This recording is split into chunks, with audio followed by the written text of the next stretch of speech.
옛말에 듣기 좋은 말도 3~4번이라고 했습니다. 그런데 단지 마트에서 일한다는 이유로 딸뻘 되는 젊은 여성에게 욕설과 막말을 듣는다면 얼마나 치욕스러울까요? 실제로 서울 양천구의 한 마트에서 일어난 일입니다. 어떤 수준의 막말이었는지 일단 직접 들어보시죠. 나 지금 입이 없어? 네, 성질나 됐어. 입이 없냐고.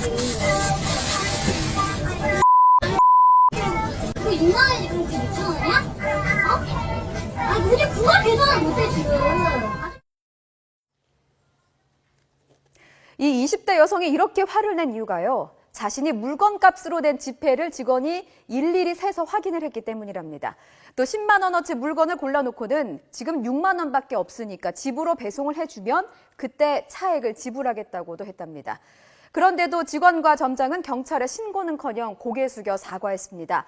서비스업 특성상 고객은 왕이라는 이유 때문이겠죠. 이른바 진상을 부리면 왕이 되는 세상, 서비스업 종사자들의 속이 얼마나 타들어갈까요? 잊을만 하면 전해지는 갑의 횡포, 왜 자꾸 반복이 되는지, 근본 대책은 없는 것인지 이슈대담에서 짚어드리겠습니다. 할 말이 없습니다. 이걸 근데요, 백 팀장님, 이거가 그러니까 결국 자기가 뭐 딴 데서 무슨 일이 있어가지고 저희 가서 화풀이 하는 거 아니에요? 이런 경우 경찰서 가서도 화풀이 하는 사람들이 있죠. 많죠. 파출소 가서. 네, 이제 저는 객관적으로 이렇게 분석을 해보면 블랙 컨슈머의 아주 저질 블랙 컨슈머 스타일 같습니다. 그러니까 마트에 와서 10만 원어치 물건을 고르고 그 다음에 6만 원을 주니까 당연히 10만 원으로 생각을 하고 내보내줄 줄 알았는데 세어보니까 6만 원밖에 안 되지 않습니까? 근데 당연히 마트 직원으로서는 4만 원이 부족하니까 얘기를 했을 때인데 이제 20대 여성이 자기 어머니 뻘인 50대 마트 직원에게 저런 상스러운 육두문자 욕을 하고 그다음에 마치 손님은 고객이다. 정말 진상이죠. 그런데 저는 마트에서 또 대응하는 게 예전에 대전이라든가 여러 곳에서 저는 갑질하는 손님들이 많이 있었음에도 불구하고 지금 마트 자체에서도 대응을 내 가게 안에서 일하는 우리 직원을 내 가족이라고 생각을 했으면 저런 고객은 고객이 왕이 아니라 정말 나쁜 진상이다 생각을 하고 대응을 철저하게 해주고 뭐 했어야 되는데 결국은 신고도 안 하고 손님한테 굽신굽신하고 마땅한 권리도 주장을 못하고 결국 마트 그 일하는 그 캐셔만 아주 나쁜 그런 상황으로 내몰린 꼴이 됐거든요. 그래서 저는 이 부분이 대응을 철저하게 하고 만약에 문제가 있으면 경찰에 신고를 해서 정말 아주 적의 처리를 해야 되는 이런 대응을 저는 해야 된다고 보거든요. 근데요, 이 변호사님, 네. 많이 신고를 했어요. 예. 그래가지고 경찰이 저걸 하는데 그 뭐 죄목이 있어요, 저게?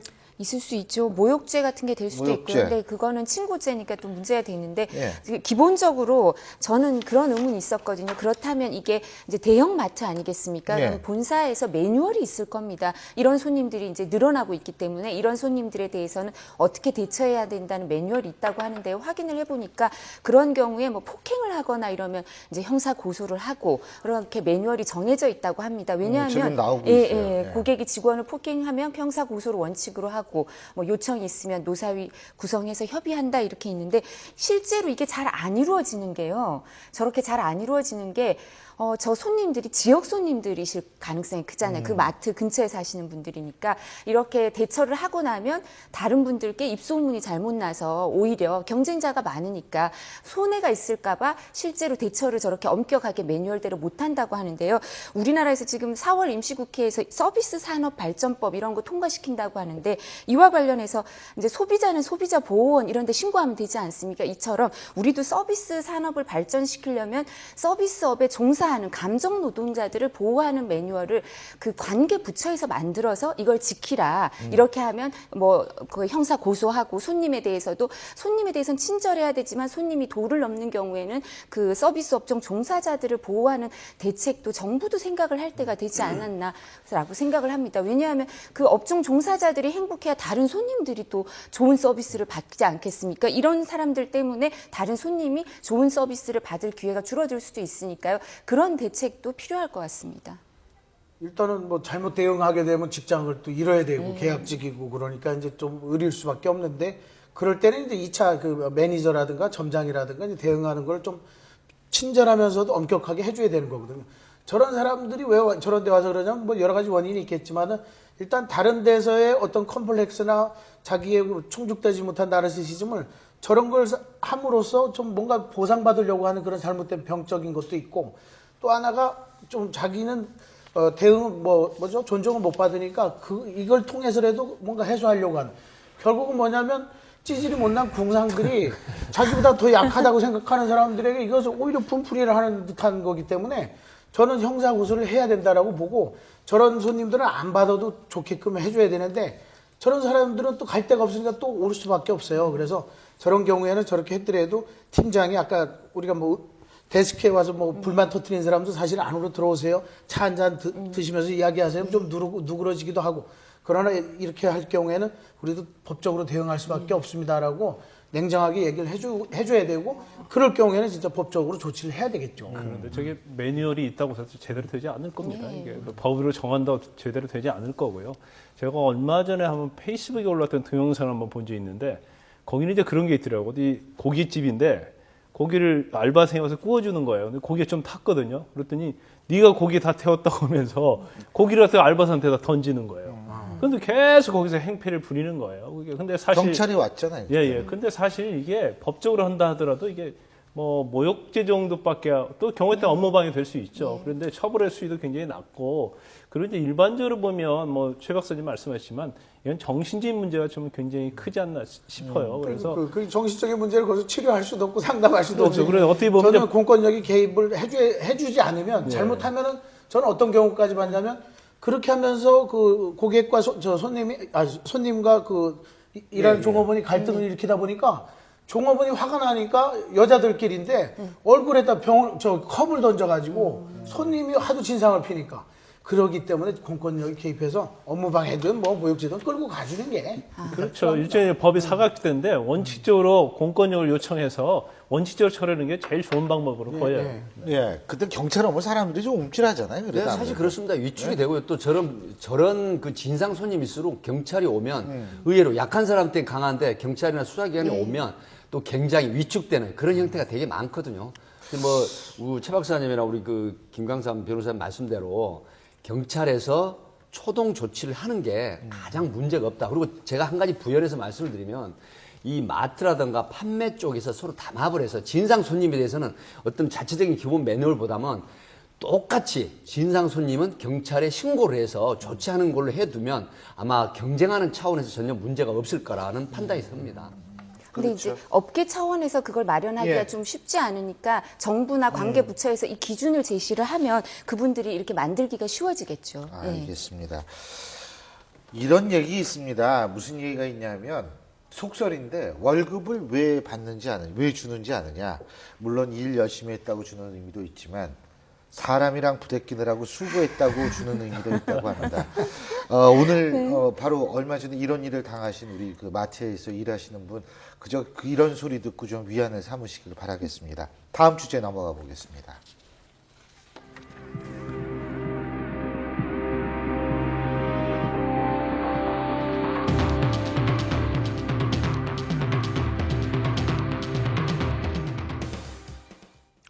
이 노쿠기순으로 유명한 전 북한군 장교죠. 이철호 씨가 아내를 살해하려 했다는 혐의로 기소가 됐다는 소식이 뒤늦게 알려지면서 충격을 주고 있습니다. 백 팀장님, 네. 사건 개요 말씀해 주시죠. 네, 이제 이철호 씨는 그 2008년도에 그 노쿠기순 그래가지고 우리 국방 차원에서 구멍이 뻥 뚫렸다. 더군다나 노쿠기순을 해서 기순을 했다는 데에 대해서 아주 충격적으로 받아들였죠. 네. 이제 이분이 결국은 우리 그 기순을 해서 강의도 다니고 또 어떤 그 방공의 선두 남과 북이 대치하는 그 지점에서 이제 우리 남한의 어떤 그 우월성 이런 게 북한에서 굉장히 지금 많이 알려고 하는 사람이 있어 탈북자도 많다. 이제 이런 측면에서 방공교육의 선두에 섰던 분인데 결국 정착금이라든가 이런 게 주어졌는데 국내에서 결국 벨기에로 이민을 갔었죠. 근데 벨기에에서 아마 정착금이라든가 가지고 있던 걸 다 탕진을 하고 다시 귀국을 했습니다. 그런데 부인에게 이제 2014년 11월 27일 날 저녁에 밤 9시 40분경 부인과 같이 죽자고 하면서 결국 부인의 목을 졸라서 이게 이제 신고가 돼서 살인 미수 혐의로 재판에 넘겨졌죠.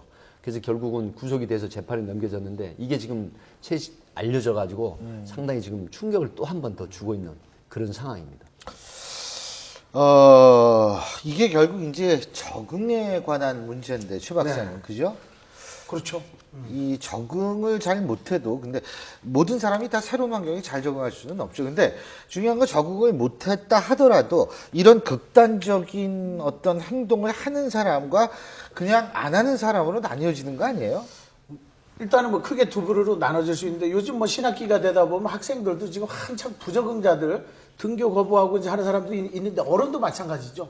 더군다나 환경이 많이 바뀌었고 남한으로 어렵게 귀순을 해와서 그래도 아주 새롭고 우리가 듣지 못했던 정보도 많이 제공을 하고 하면서 관심도 많이 끌었는데 그럼에도 불구하고 이제 경제적인 어려움에 빠지고 결혼을 하고 그로 인한 이제 다툼.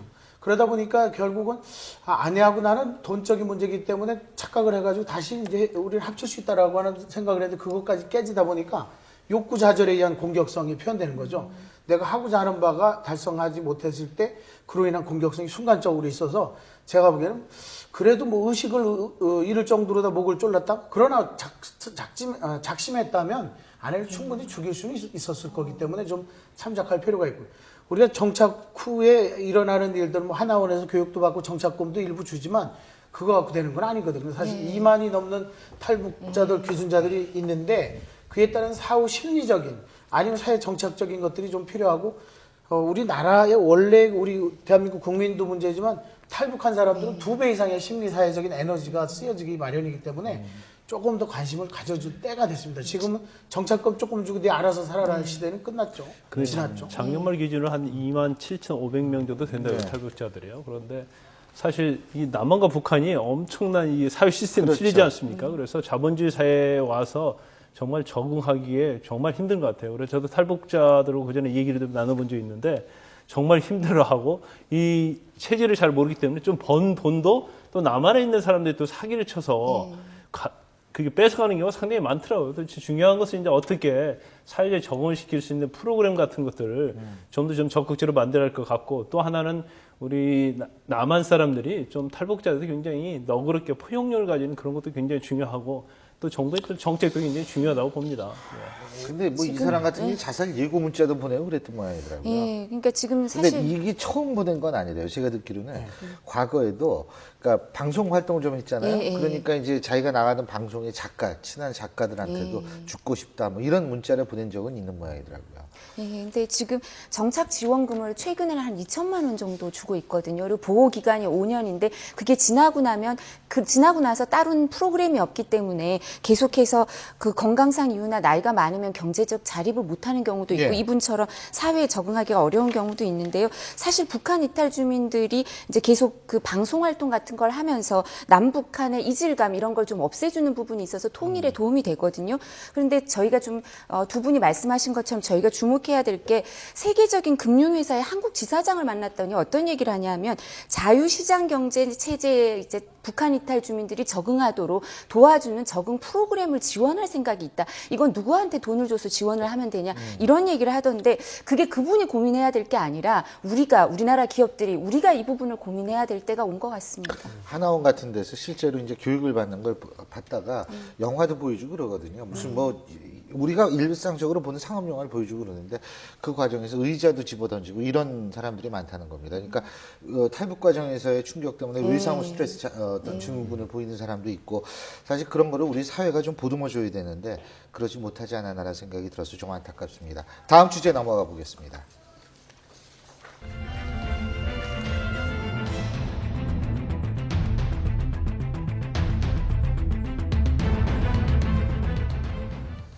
이른 새벽에 40대 환경미화원을 치고 달아난 뺑소니 외제 승용차 영상이 한 온라인 커뮤니티에 공개가 된 적이 있었죠. 백 팀장님, 이거는 언제 일어난 거죠? 예, 3월 14일 날 새벽 1시 20분에 발생을 했는데요. 경기도 남양주 진접읍에서 발생을 했고요. 크림빵 사건이 얼마 지나지 않았는데 또다시 환경미화원인데 이분이 사실상 그 서울 지역에서 이제 가구점을 하시다가 그러다가 이제 결국 그 건물주가 나가라 해서 결국 모든 걸 이제 접고 남양주 진접에 내려서 환경미화원 일을 하는데 새벽 1시 30분경에 결국 그 외제차로 추정되는 차에게 충돌을 당하고 그다음에 이제 상당히 중상을 입었죠. 발을 뭐 복잡골절 당하시고. 그래서 이제 결국은 이게 인터넷에 올라가지고 제2의 크림빵 사건 아니냐. 예. 그래서 지금 상당히 또 그 가슴 아프게 했던 그런 그렇죠. 근데 사건이었죠. 다행히 용의자가 잡혔는데 생각보다 빨리 잡혔어요. 그 지난번에 크림빵 사건은 뭐 쓸데없이 딴차 가지고 자꾸 들추더니 그 보니까 그 인터넷 커뮤니티 사이트 중에 이제 자동차 관련된 커뮤니티 사이트인데 보배 드림인가 맞습니다. 네, 그걸로 알고 있는데요. 거기서 이제 추정을 해가지고 이제 인터넷 수사대가 떴는데 추정을 뭐 인피니티냐, 벤츠냐, 뭐 포드 토러스냐 그랬는데 오늘도 마칠 거죠. 잡았고 보니까 인피니트 일본 차였어요. 그러니까 사실 제가 볼 때는 아마 이게 그 인터넷 수사대가 하는데 상당히 정확성이 있다는 거죠. 근데 그게 보배드림에도 올리게 된 이유가 뭐냐면 경찰이 일반 뭐 그런 어떤 도주 차량인지 알고 그냥 수사를 않고 지난번 크림빵처럼 대충 하려는 것이 보여서 올렸다고 이렇게 취지는 이렇게 써놨더라고요. 그런데 이제 실질적으로 뭐 잡힌 지 얼마 안 된 오늘 잡힌 것 같아요. 그렇지. 아니 조금 전에 잡혔어요. 팀장님. 지금 그 김강산 변호사님은 이제 조금 잘못 전달하신 것 같습니다. 내용을 제가 직접 취재를 했습니다. 아니, 인터넷에 올려왔는데 그런 취지로 써 있더라고요. 예. 남양주 사고조사반의 그 구영모 형사하고 이제 이인학 팀장이 이 사건을 수사를 했는데 그 동생하고 현장에 가서 직접 대동을 해서 확인을 CCTV를 했는데 화질이 굉장히 안 좋았습니다. 그래서 동생이 이제 같이 수사를 하면서 동생이 보배드림이라는 거기다 커뮤니티 올렸다. 사이트에 올렸고요. 그래서 경찰은 계속 수사를 했는데 바로 CCTV 동선을 외곽으로 넓혀서 했는데 그곳에서 진접읍에 그렇게 멀지 않은 곳에 상가로 차량이 지나가는데 그 이후에 끊어지니까 상가를 또 면밀히 CCTV를 확인했는데 이 사람이 그쪽에서 안쪽으로 도주를 해서 그 들여다보는 걸 발견을 했죠. 그래서 결국은 도주를 해서 예전에 크림빵 사건과 똑같은 형태로 공업사에서 수리를 했어요. 그렇게 했는데 결국은 남양주 사고조사반에서 5일 만에 체포를 했습니다. 그런데 이제 이 사람도 사실 어려운 사람이더라고요. 그 사업을 하다가 망가졌는데 인피니티 차량으로 밝혀졌고 어려운 사람이 외제차를 타고 다닙니까? 그리고 48세 된 사람인데 본인도 굉장히 고민을 많이 했다. 이렇게 하면서 또 그 당연히 고민을 체포된 하겠죠. 후에 정상이면. 후회를 했다는 이제 이런 근데 이제 얘기입니다. 사고가 났을 때 다른 사람들이 지금 사람이 쳤다 하니까 후진을 하고 멈칫하다 도망을 간 거예요. 그러고서 경찰들이 이제 집에 찾아갔는데 없었어요. 없는데 전화를 해갖고 다 알아요. 자수하세요. 그러니까 경찰서에 자기가 본인이 온 거고 다 체포한 건 아닌데. 그게 이제 출석 요구를 해서 그렇죠. 체포했습니다. 그러니까 이제 뭐 어디 가서 다 어쨌든 잡아온 제 발로 간 아니에요. 거죠, 간 거는. 중요한 건 이제 이분도 환경미화원이 아니었다가 다른 데서 뭐 자동차 용품 판매를 하다가 망하고 나서 어렵게 이제 여기 이제 들어와서 일을 하고 있는 와중에 이제 이렇게 된 거예요. 좀 악의적인 게 뭐냐면 저도 뺑소니를 한번 당해봤는데 강변북로에서 제 차를 꽝 치고 저는 당황해서 내리는 순간 이미 차가 도망가 버렸어요. 아무것도 볼 수가 없어요. 그 순간에. 다행히 뒷차가 넘버를 적어놔가지고 번호판을 적어서 잡긴 잡았는데 당황하거든요. 근데 당황하더라도 제가 보기에는 음주운전의 가능성이 굉장히 지난번 크림빵 사건하고 비슷하게. 왜냐하면 그냥 사고 나서는 사람들이 잘 안 도망가는데 음주운전 때문에 겁이 나서 도망가는 경우가 굉장히 많거든요. 뺑소니는. 그럴 가능성이 많습니다. 뺑소니 차량이 좀 특징이 있죠. 뭐냐면 대부분의 뺑소니 사고는요, 밤에 일어납니다. 그 일어난 이유가 뭐냐면 첫 번째는 대부분이 음주운전하는 거죠. 두 번째는 밤이기 때문에 사람이 보지 못했다고 생각하는 거예요. 그래서 낮에 뺑소니 차가 거의 안 나는데 이 사건도 사실 새벽 1시 17분에 났단 말이에요. 그러면 결국은 뭐 음주운전을 건 자기는 졸음운전이라고 주장을 합니다만 뭐 그거는 조사를 해서 나올 수 있을지 모르겠습니다만. 자, 다음 주제 넘어가 보죠.